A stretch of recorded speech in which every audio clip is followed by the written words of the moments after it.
What do you do when disaster strikes? It's story time, everyone. Buckle up. I'm Brian Fitzpatrick, author, screenwriter, speaker, course creator, and other things yet to be determined. So when I was 9 years old, my best friend Julian, his parents rented a house in Newport Beach, California. Beautiful beach. We lived about a half hour away, so it was a nice little easy jaunt. And they invited me down for the week. And Julian and I were both confident swimmers. We would be in the water, in the pool, in the ocean all the time. Never an issue. I think I started swimming when I was like 3 or 4. I mean, I had no fear at all.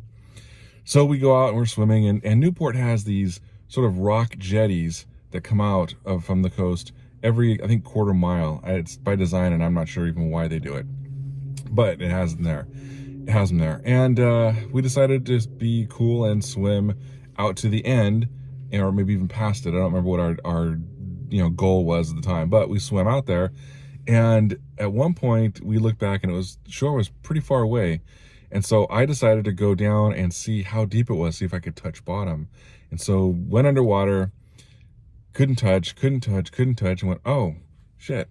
Swam back up, and when I broke the surface, I was about to say, hey, I can't touch the bottom, but right then a wave came over and I just swallowed what felt like a gallon of ocean water. It was disgusting.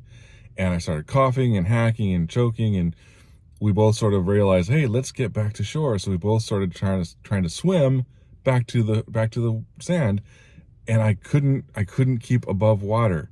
I couldn't focus. I don't know if we were in a riptide or what, but I remember I just kept going under, and I kept going under for longer periods of time, and it was really pretty freaky.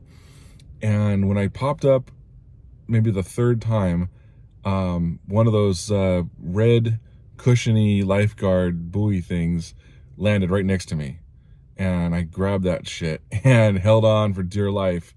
And the lifeguard came out and pulled me back into shore, got us onto the sand, and I remember just being on my hands and knees, just vomiting up all this water, just constant stream of ocean water. It was a horrible experience.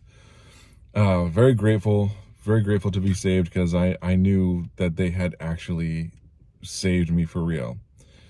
So we kind of collected ourselves and went back up to the beach house, and Julian's mom had made lunch for us, and I went to the bathroom and threw up a little bit more, sat down, and I don't think we even told her what had happened. I think we just sort of like, hey, how's it going, blah, blah, blah. And we ate lunch, and we did what any 9-year-olds would do, is we went right back out into the water. So the lesson is, when disaster hits you, when bad news hits you, when terrible things happen, get back on the horse, get back out in the water, keep going, keep persevering.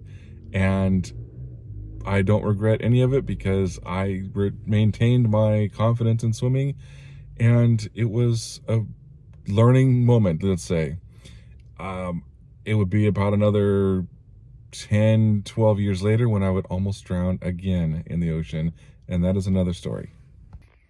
So for more content like this, and lessons and teachings and things, and more stories, be sure and like, subscribe, follow, all that good stuff. Talk to you guys soon.